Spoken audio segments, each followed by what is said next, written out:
Pagtayo ni Pablo sa kanyang kinatatayuan, doon niya nakita ang tatlong aswang na patuwad na naglalakad. Alam niya sa kanyang sarili na hindi siya nito nagagawang masilayan dahil sa tangan niyang mutya ng linta. Makalipas pa ang ilang minutong pagmamasid, nagdesisyon siyang sugurin ito para patayin. Paglapit niya sa kinaroroonan ng mga nilalang na yon, wala naman yung habas niyang pinagsasaksak. Sabay kaladkad sa mga katawan nito pabalik sa mga talahib. Dahil sa kakayahan niyang bulagin ang paningin ng mga aswang, kung kaya't hindi naging mahirap sa kanya napaslangin ang mga ito. Ayon kay Pablo, para lang siya noong kumakatay ng hayop, kagaya ng pagpatay niya ng mga aswang. Dagdag pa niya, sa ilang taon nilang pagsasama ng mutya, bistado na niya ang kakayahan nito at kahinaan. Napakamapanganib ng mutya ng linta para sa mga aswang kung malawak ang kalaman na gumagamit dito. Matapos niyang paslangin ang mga nilalang na yon, nagmadali naman siyang umuwi sa bahay ng kanyang tiyuhin. Habang binabagtas niya ang daan, biglang pumasok na lamang sa kanyang isipan ang isang responsibilidad na imposible para sa kanya na talikuran. Pakiramdam ni Pablo noon, hinahangad ng kanyang katawan ang muling makapagsilbi sa mga taong hindi na iba para sa kanya. Sa isip-isip niya, kung naninilbihan siya para sa pera, bakit di niya kailangang manilbihan ng libre sa mga taong nangangailangan ng kanyang talento? Nasisiguro din niya kung ipagsawalang bahala lang niya ang kanyang nararamdaman, maaari pang dumagdag pa ang mga batang inosente na pinaslang ng mga aswang.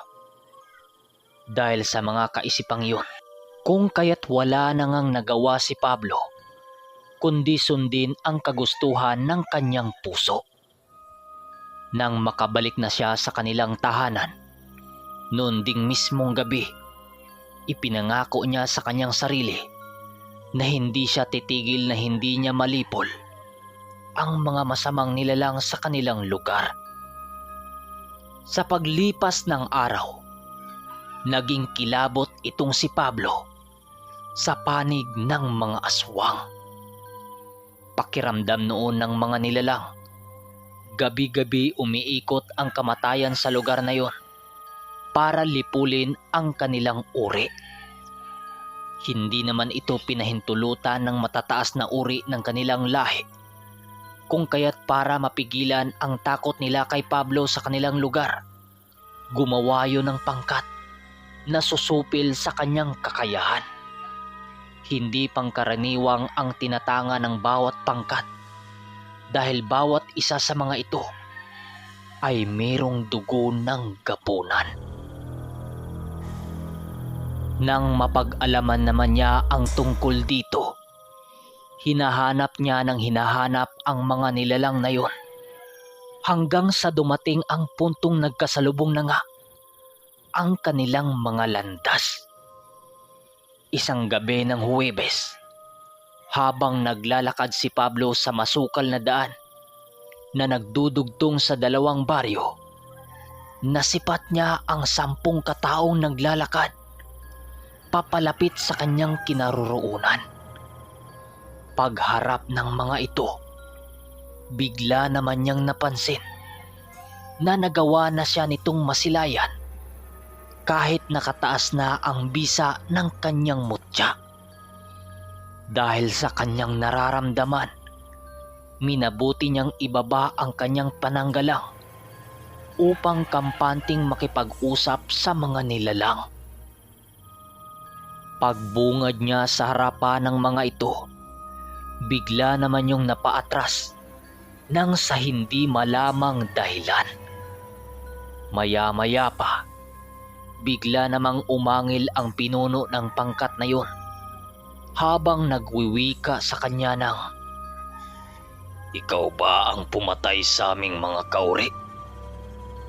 Ano ang ginagawa ng kasapi dito ng mga lapiang malaya?" Wika ng gabunan. Para sa mga hindi nakakaalam, ang lapiang malaya ay isang uri ng samahan kung saan lahat ng kaanib dito tinuturo kung papaano salagin ang nakakamatay na sandatang ginawa ng mga tao gamit-gamit ang mga sarili nilang mga laman.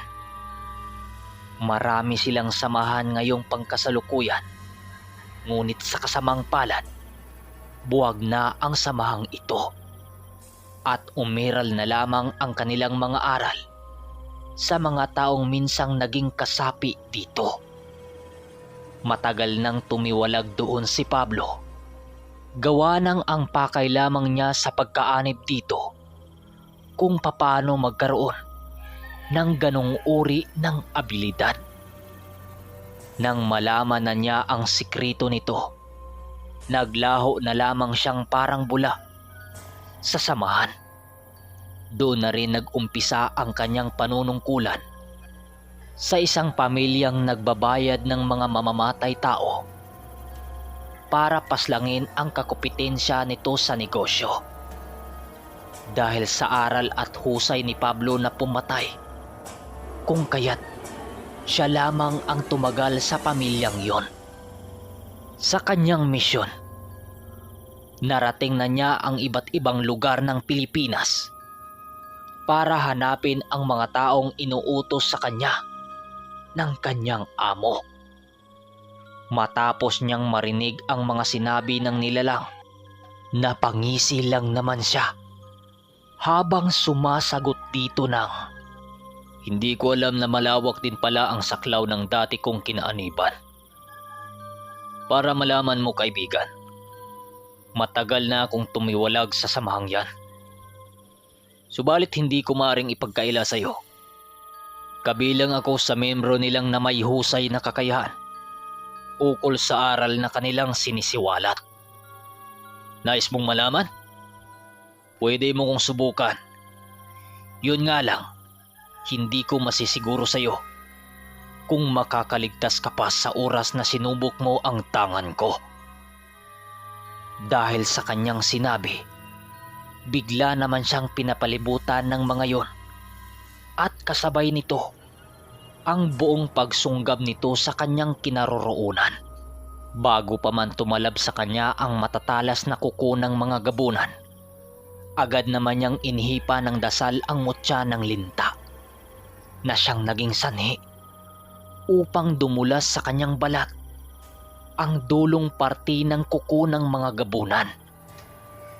Sa paglayo niya sa kinaroroonan nito, agad naman niyang itinaas ang kanyang sabulag nang sa gayoy subukang lituhin ang mga nilalang ukol sa totoo niyang kinaroroonan.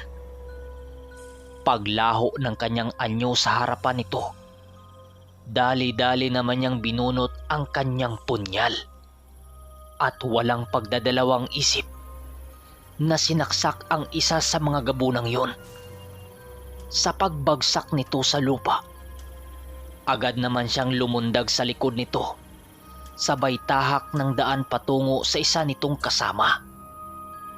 Dahil sa bilis ng pagkilos noon ni Pablo, agad naman niyang napaslang ang 5 sa mga ito. Nang mapagtanto niyang kalahati na lang ang natira, nakapagdesisyon na siyang lumaban dito ng harap-harapan. Nang ibinaba na niya ang kanyang sabulag, galit na galit namang nag-aangil ang mga gabunan. Paglitaw niya sa harapan ng mga nilalang, walang habas naman siya nitong sinugod. Subalit lahat ng kanyang natatamong sugat ay mabilis din namang naglalaho. Bukod kasi sa bisa ng mutya, gumagamit din siya ng mga katagang natutunan niya sa dating samahan niyang kinaaniban. Sapat na ang mga karunungang yun upang manatiling angat sa labanan sa mga gabunan. Sa patuloy ng kanilang pagtutuos, bakas noon ni Pablo ang paglalaro niya sa kanyang katunggali. Yung mga gabunan noon, halos mamatay-matay na sa kakasugod sa kanya. Subalit lahat ng mga atake nito, walang kahirap-hirap niyang nailagan. Dahil sa kanyang sitwasyon, kaya'y maging nag-isip ng paraan ang mga kalaban para pabagsakin siya. Sa pagsunod ng isa sa mga ito sa kinaroroonan niya, mabilis naman siyang umilag sa ginawang atake nito. Subalit hindi na niya napansin ang simpleng paglapit sa kanya ng isa pa nitong kasama. Bago pa man siya makalayo dito, nagawa na siya nitong masaksak sa baywang na siyang naging sanhi para mapasuka siya ng dugo.